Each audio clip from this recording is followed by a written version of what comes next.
Excellence comme marque de fabrique. À Kinshasa, l'annonce des résultats de l'examen d'État s'accompagne souvent des scènes de liesse. Mais au collège belgo-congolais, elle prend une résonance particulière et habituelle.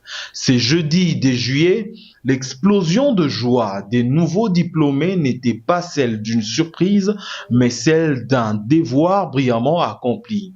En alignant un implacable 100% de réussite, toutes sections confondues, littéraires, scientifiques et commerciales, l'établissement ne fait pas que signer un exploit, il confirme une habitude. Ce grand chelem n'est en rien le fruit du hasard, c'est la signature d'une vision, celle portée depuis la création de l'école par son promoteur, l'ambassadeur Mathieu Mobindi.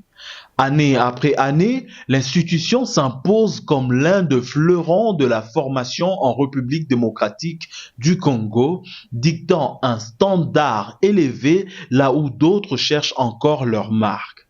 Cette culture du sommet s'exprime d'ailleurs à tous les niveaux du cursus. Ce même jeudi 2 juillet 2026, un peu plus tôt, les plus jeunes montraient déjà la voie avec la proclamation de la lauréate de toute la ville de Kinshasa lors de l'ENAFEP.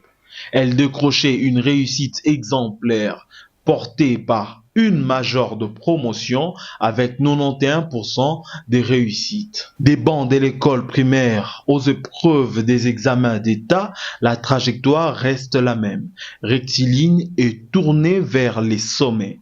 En célébrant leur lauréat aujourd'hui, le collège belgo-congolais ne fête pas seulement une fin de cycle, il pérennise un modèle de réussite dont la jeunesse congolaise a cruellement besoin.